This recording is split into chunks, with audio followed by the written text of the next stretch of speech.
Hai sahabat rumah belajar, apa kabarnya hari ini? Pada kesempatan kali ini, sahabat rumah belajar akan ditemani oleh saya, Siti Mu'anasah, dalam pembelajaran biologi.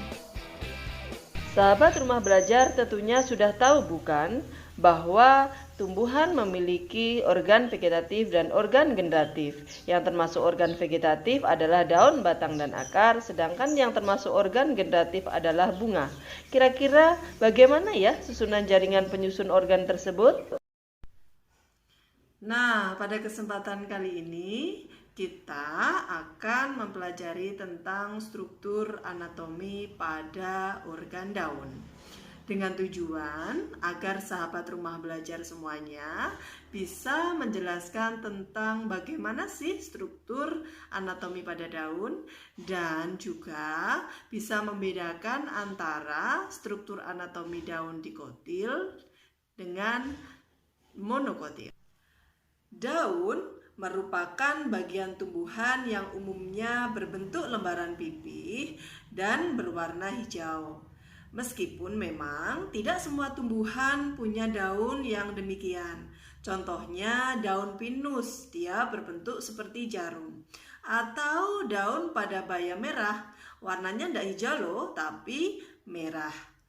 Daun ini berfungsi sebagai tempat pembentukan makanan melalui proses fotosintesis. Ketika daun diiris secara melintang dan diamati di bawah mikroskop, maka struktur anatominya akan nampak seperti ini. Atau secara 3 dimensi dapat digambarkan seperti ini. Bagian daun terdiri atas epidermis, mesofil daun, dan pembuluh angkut.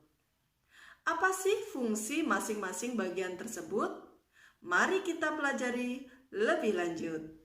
Nah, sahabat rumah belajar, bagian pertama yang akan kita pelajari adalah epidermis. Epi itu artinya luar, dermis itu artinya lapisan. Jadi, epidermis itu merupakan jaringan yang melapisi semua organ pada tumbuhan, termasuk juga daun.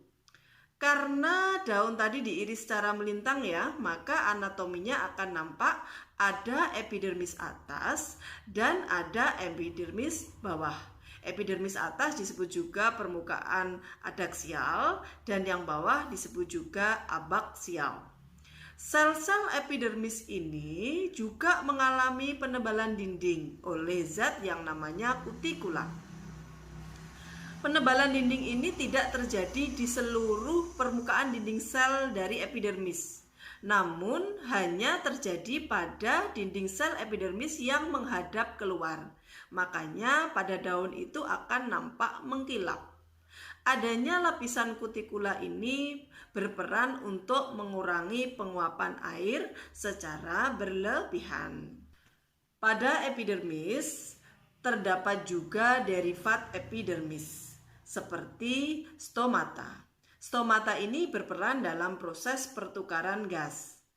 Selain stomata, derivat epidermis yang lain bisa berupa trikomata.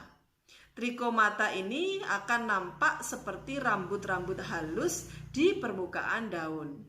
Dia berfungsi untuk mengurangi penguapan. Bagian kedua dari daun adalah mesofil daun. Di mesofil daun ini terdiri atas sel-sel parenkim yang banyak mengandung klorofil. Sehingga di mesofil daun inilah merupakan tempat utama terjadinya proses fotosintesis. Coba perhatikan gambar struktur anatomi daun dikotil dan monokotil berikut ini.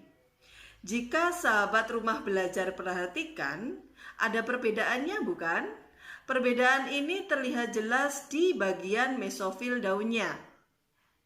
Untuk mesofil daun dikotil, ini terdiferensiasi menjadi dua bagian. Ada parenkim palisade, ada parenkim spons. Parenkim palisade itu disebut juga sebagai parenkim tiang karena tersusun atas sel-sel yang rapat.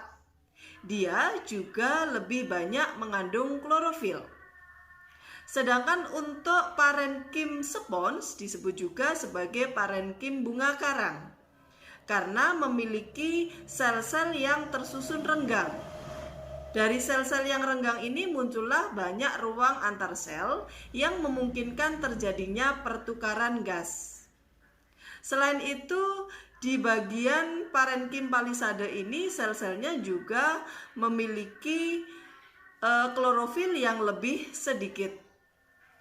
Jika kalian perhatikan mesofil daun pada monokotil, maka tidak demikian. Bagian sel-selnya nampak seragam dan sama. Bagian ketiga dari anatomi daun adalah pembuluh angkut. Pembuluh angkut ini ada xilem dan floem. Xilem berperan dalam proses transportasi air dan garam mineral, sedangkan floem merupakan pembuluh angkut yang berperan dalam proses transportasi hasil-hasil fotosintesis. Sahabat rumah belajar, berikutnya saatnya kita berlatih soal.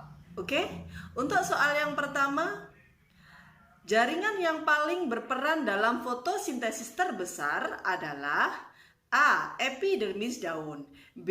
Jaringan bunga karang, C. Jaringan palisade, D. Jaringan batang muda, E. Jaringan sklerenkim. Apa ya jawabannya? Ya, jawabannya adalah C, yaitu jaringan palisade. Mengapa demikian? Karena di antara kelima macam jaringan tersebut, jaringan palisade merupakan jaringan yang paling banyak mengandung klorofil. Dan klorofil itu berperan dalam proses fotosintesis. Oke, untuk soal yang kedua, perhatikan gambar di bawah ini. Nah, di situ ada dua gambar. Gambar pertama dan gambar kedua. Pertanyaannya, manakah yang termasuk daun dikotil? Apa jawabannya ya? Ya, jawabannya adalah gambar pertama. Kenapa? Kalau kita perhatikan di bagian mesofilnya, ingat bahwa perbedaan anatomi antara daun dikotil dan monokotil itu kan ada di bagian mesofil ya. Jadi di bagian mesofil pada gambar pertama itu terlihat ada sel-sel yang tersusun rapat, ada sel-sel yang tersusun renggang. Berarti ini menunjukkan bahwa di bagian mesofil itu terdapat parenkim palisade dan parenkim spons yang dimiliki oleh tumbuhan dikotil. Kemudian kalau di gambar yang kedua itu di bagian mesofilnya memiliki sel-sel parenkim yang susunannya itu seragam. Maka bisa kita simpulkan bahwa yang merupakan daun dikotil adalah gambar yang pertama. Bagaimana? Mau berlatih lagi? Nah, untuk mengasah kemampuan, sahabat rumah belajar tentunya harus berlatih soal lebih banyak lagi secara mandiri ya. Terus semangat! Sekian pembelajaran kali ini, semoga bermanfaat bagi sahabat rumah belajar semuanya. See you next time.